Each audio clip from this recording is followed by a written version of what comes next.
मोठी breaking news समोर येते। गजानन मारणे टोळीतील गुंड रुपेश मारणे याला अटक झाल्याची महत्त्वाची माहिती समोर येते। रुपेश मारणेला कोथरूड पोलिसांनी आंदगाव तालुका मुळशी येथून अटक केली। गेल्या काही दिवसांपासून रुपेश मारणे हा फरार होता।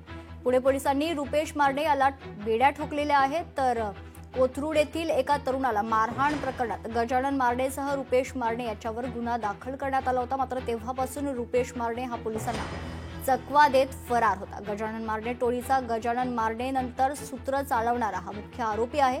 हवालदार संजय दहिभाते देशमाने पोलीस निरीक्षक यांनी ही कारवाई केली आहे।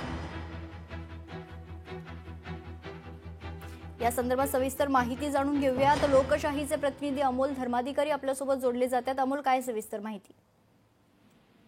खरं तर मोठी कारवाई पुणे पोलिसांनी केलेली आहे। कोथरूड पोलिसांना रात्री एक टीप मिळाल्यानंतर रुपेश मारणे हा मुळशी तालुक्यातल्या आंदगाव येथे होता अशी माहिती त्यांना मिळाली आणि त्यानंतर पोलिसांनी त्या ठिकाणी जाऊन त्याला अटक केलेली आहे। मध्यरात्री 2:30 वाजता ही अटक कोथरूड पोलिसांनी केलेली आहे। या कारवाईच्या वेळी कोथरूड पोलीस स्टेशनचे पोलीस निरीक्षक देशमाने हे सुद्धा उपस्थित होते आणि त्यांनी ही सर्वात मोठी कारवाई केलेली आहे। गेल्या अनेक दिवसांपासून रुपेश मारणे हा फरार होता। पोलिसांना तो सापडत नव्हता, मात्र अखेर पोलिसांच्या तावडीत रुपेश मारणे हा सापडलेला आहे। रुपेश मारणे हा गजानन मारणे टोळीतील एक महत्त्वाचा सदस्य आहे।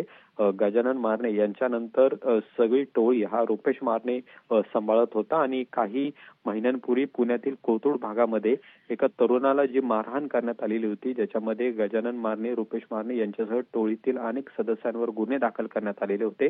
याच प्रकरणामध्ये रुपेश मारणे हा फरार होता, मात्र अखेर त्याला मुळशी तालुक्यातून पोलिसांनी अटक केलेली आहे आणि पुढची कारवाई सुद्धा केली जाणार आहे। पण कोथरूड पोलिसांनी अतिशय महत्त्वाची कारवाई यामध्ये केलेली दिसते, ज्यामध्ये पुण्यातील आणखीन एक गुंड आहे तो पुणे पोलिसांच्या ताब्यात आलेला आहे।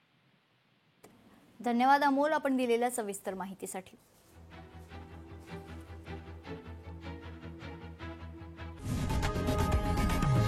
लोकशाही मराठी ऐका, पहा, जागरूक रहा।